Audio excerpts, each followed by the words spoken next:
A galera fala mal do SUS, fala mal da saúde no Brasil, né? Assim como fala da educação, com muita razão. Mas você acha que, então, a medicina, a saúde no Brasil não é tão ruim assim quanto fala?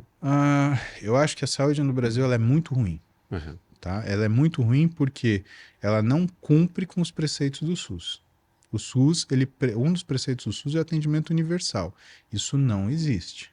Falta vaga, falta condição, falta profissional. E isso é até um assunto que talvez eu nem queira entrar muito, porque isso é uma razão política óbvia, Sim. né? É, eu sempre fui muito crítico. Eu estudei numa escola federal, né? É impossível você estar na Universidade Federal de São Paulo atendendo no SUS e você não ver o comportamento dos políticos que cuidam daquilo que é A gestão, né? a gestão, né? E das dificuldades dos gestores e dos gestores que gostariam de ser políticos. E aí você percebe que enquanto a saúde ela é uma ferramenta política, aquilo vai bem. Quando a saúde ela deixa de ser uma ferramenta política e vira sofrimento do povo, aquilo vai muito mal. Eu sou um defensor do SUS à medida que o princípio da universalidade ainda faz com que exista a obrigatoriedade da gente resolver o problema. Então, quando eu estava na minha formação, no início da minha formação, eu fui trabalhar no SUS, Américo. E eu fui trabalhar porque eu falei assim, cara, em primeiro lugar, aqui é um lugar onde eu faço diferença. E eu preciso sentir essa recompensa. Porque eu falei assim, eu não vou ser rico mesmo, se eu não vou ser rico, pelo menos eu vou ter satisfação de exercer minha profissão. E no SUS, pelo menos na minha época, o médico podia muito. No hospital, eu mandava operar e mandava internar. E não tem papo. Ah, mas aparelho não, manda conseguir. Liga pro centro de material, eu preciso de aparelho tal. Cara, E, cara, aparecia. enquanto você Fala, tava falando lá dos americanos, eu ia te perguntar exatamente isso, acho que é um gancho bom. tá? Que eu acho que aquela série, acho que é Sob Pressão que passa na Globo, Sim. que mostra, né? Não sei se você já assistiu, que é a Marjorie este ano, com outro ator agora muito bom, que eu não lembro o nome dele, que mostra exatamente isso, assim, um plantão Como ser de um hospital. MacGyver no hospital. Exato, como operar sem ter a parada, ou tipo isso, eu preciso desse aparelho, eu preciso disso, vocês se viram, mas não tem, mas tem que fazer, mas tem a Faz com a transfusão, mangueirinha. e os caras, assim, a série inteira, cara, pra quem não entende, a Aham. gente sabe que tem muita coisa ali, obviamente, que tem os ganchos narrativos, a gente trabalha com Licença isso, poética. a gente Sim. sabe. Mas isso foi muito bem. O que eu li das críticas assim de quem é da área da saúde falou que retrata muito bem a realidade de muitos lugares. E não são lugares muito remotos. A gente está falando do Rio de Janeiro, a gente está falando de, né, de uma cidade grande. Então, assim, é mesmo essa pegada, cara? Olha, eu não assisti a série, mas é muito estressante, né? Eu a gente passa muita situação de penúria, dificuldade, né? Mas eu acredito sempre que, ou eu acreditei sempre que boa educação e bom senso, pelo menos não fazia você aumentar o problema. Sair de problema você não vai. Você está na porta de um pronto-socorro, você está caçando o problema. Aliás, você está esperando o problema chegar, Pela porta, né? E vai tá? chegar, né? Vai. Essa é uma certeza que você pode ter, tá? E o que eu posso te falar é que nos meus plantões, a gente inclusive trabalhava junto para poder dividir o sofrimento, né? A gente tinha uma revolta daquilo que não era capaz de fazer, né? E eu dividia isso com a enfermagem, eu dividia isso com o técnico, sabe? A gente tinha muito pé no chão, talvez por ver o sofrimento das pessoas ao vivo, a cores e a sangue, né? O que, que era a situação das pessoas. Então, não, entenda que não tinha a oportunidade de você ter chilique de estrelismo, né? Chilique de ego. Cara, o paciente está morrendo, resolve. Fulana de tal, por favor, me ajuda. Ah, mas eu sou médico, eu sou enfermeiro, eu sou técnico. Não tinha esse papo. Isso era uma coisa nem pensada. A gente trabalhava junto, junto, junto. E A haviam série é bem isso, cara. situações. A série é bem isso. Sim, e a gente. Eu nunca vi ninguém ser babaca lá. Porque também, às vezes, eu já assisti algumas séries, né? E às vezes você olha, né, o profissional ou o paciente e um dos dois é babaca. E isso não tinha, porque é vida real, né?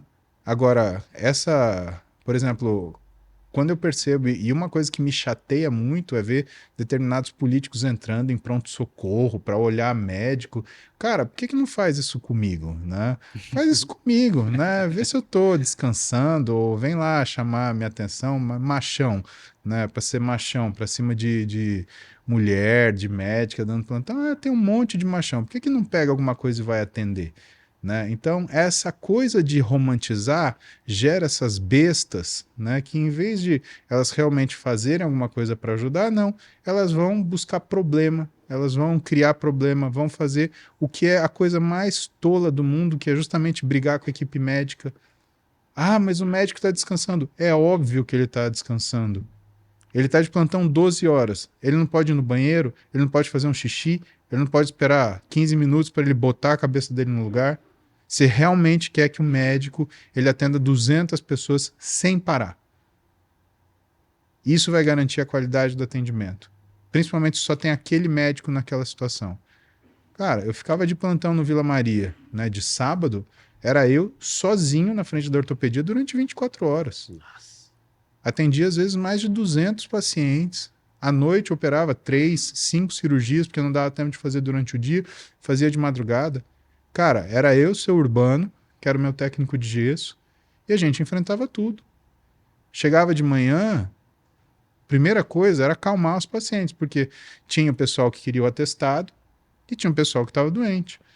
Eu vou sair no tapa para decidir quem merece ou quem não merece atestado? Não. Bom dia, meu nome é Paulo, eu sou o médico de plantão aqui, vocês me dão licença, eu preciso organizar. Quem veio só procurar atestado, aqui à minha direita. Quem veio porque tem um problema... Já mandava real. Na real. E se o cara estava no hospital sábado de manhã, pô, Carlos, você acha que eu vou discutir? Sim, muito improvável ele problema. querer testar, né? Né? Ah, eu quero faltar no meu emprego domingo. Cara, o tipo de paciente que eu atendia no Vila Maria era gente que precisava trabalhar, que se não trabalhar não comia. Tinha, às vezes, determinados procedimentos cirúrgicos que a gente não conseguia colocar no centro cirúrgico, que a gente fazia na sala de emergência, porque o sujeito ele olhava para minha cara e falava assim, pelo amor de Deus, doutor, faz alguma coisa, porque eu tenho que trabalhar, senão eu não como. Quer dizer, não era um cara que ia pedir atestado, era um cara que pedia, pelo amor de Deus, para ele tratar para trabalhar. E eu ficava pensando, falei, cara, o que esse cara vai fazer? Ele tem uma lesão na mão. Ele tem uma lesão de extensor. E agora? Eu atendi um sujeito uma vez que ele passou a mão numa janela e ele cortou um extensor do dedo e o dedo dele caiu. O problema é o seguinte, se espera um dia, o músculo ele retrai, vai para o meio do antebraço. E aí você tem que fazer uma cirurgia para caçar onde está esse músculo. Então, a melhor chance dele é operar. Não dava para fazer essa cirurgia no centro cirúrgico, o centro cirúrgico estava lotado. Estava com o paciente em espera, a frente estava lotado, eu peguei, olhei, né? E eu falei, cara, vou tentar te ajudar o melhor que eu posso. Do jeito que eu olhei na sala de emergência, que eu vi o coto dos dois lados, eu falei, cara, isso é uma cirurgia superficial, é uma cirurgia de mão, a chance de infecção é pequena, e assim, eu vou fazer o procedimento aqui. Tudo bem, ele faz o que o senhor puder fazer para me ajudar. Eu não tenho tempo, eu não tenho condição, eu não tenho dinheiro para ir para o hospital que o senhor está me mandando. Então tá bom. Fiz a sutura ali com anestesia local, fechei, fiz mobilização para ele ficar assim, para não dar tensão no tendão. E aí o que eu combinei com ele? Todo final de semana ele ia no sábado me ver na hora do meu plantão e eu ia mudando o que era o ângulo para ir dando atenção e conseguindo sustentar. E, cara, eu via esse sujeito todo dia. E, assim, era uma porta de pronto-socorro, não era ambulatório, né? E ele vinha, e era engraçado que ele falava para o segurança, falava assim, não, eu vim com retorno do Dr. Paulo. Aí o segurança, mas como assim retorno do Dr. Paulo? Não tem retorno aqui. Aqui é pronto-socorro, né? Mas a gente faz o que a gente pode. Cara, né? Que história boa, cara. E assim, que não é porque eu sou uma pessoa nobre, não tem nada a ver com isso, Américo. É que a gente tem que dar jeito, você entendeu? Que a gente tem que resolver. Sim. Né? A outra opção era recomendar esse cara para um serviço terciário, botar ele numa fila interminável, ele ia ficar sem o movimento do dedo, sem a extensão do dedo. Ia trabalhar no dia seguinte desse jeito. Quando ele conseguisse uma cirurgia, ele já não ia querer mais fazer, porque ele já ia estar adaptado ao que seria a incapacidade dele, e ele nunca ia conseguir, por exemplo, chegar no INSS e pedir aposentadoria, porque ele era um trabalhador informal. Ou seja, era toda a desgraça do mundo. Eu precisava de um porta-agulha, de uma pinça, um fio de sutura, coragem e boa vontade. Meu pai me ensinou a ter coragem, a ter esforço e a ter trabalho. A boa vontade, isso daí é o mínimo que o paciente merece. Então, não é uma virtude, é uma obrigação. E a gente vive numa situação na medicina que todo mundo fica achando que obrigação é virtude. Não é. Não me agradece por aquilo que é minha obrigação. Você pode até fazer um elogio, isso daí. A gente não é um bicho de 7 cabeças, não é um animal que não aceita elogio. Agora, a gente tem que saber nosso lugar, né? E isso não é ser modesto, isso é você ser humilde. É você olhar para você com distanciamento o suficiente para você entender seu tamanho. Que você não é tão grande quanto você acha que você é. Isso é humildade. Você não está se rebaixando, você está aceitando o seu real valor. E uma das coisas que eu achei mais importante, quando meu irmão quis fazer medicina, por exemplo, né, eu morri de medo porque eu não entendia se ele estava sendo seduzido pelo que eu falava na medicina, porque você gosta de uma coisa, você fala bem. Sim. Né? Ou se ele realmente queria ser médico. Então, o que eu fiz? Eu enfiei um jaleco nele e falei, você vai dar plantão comigo. Quantos anos seu irmão tem? Ele tem 9 anos ou menos que eu. Né? Então você era a grande referência dele, com certeza. E é o meu medo. Né? E se esse moleque tá querendo fazer essa medicina porque ele tá empolgado? Iludido. Aí eu peguei, enfiei ele do meu lado, ele passou o dia inteirinho do meu lado. E o dia começou assim, quente. Começou com um paciente com uma fratura de fêmur, né? Que chegou com uma perna num lugar completamente diferente do que deveria estar. Né? Ele assistiu a cirurgia, né? Foi pacote completo. Quando deu 7 horas, eu liguei pro meu pai e falei, vem pegar o Guilherme aqui, que senão o bicho vai... E aí, né, a sala de trauma, ela deu uma folga, eu peguei, tirei ele do lado, falei, vamos sentar, vamos conversar. O que você achou? E aí ele falou para mim a única resposta correta. A gente se sente bem de fazer diferença na vida da pessoa, né? Medicina não é sobre si, medicina é sobre o outro. Se você está fazendo medicina por sua causa, tá errado.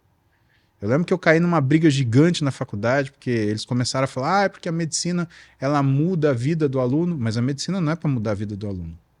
Porque ela muda a história da pessoa e da família. Ela não é para mudar a história da pessoa e da família.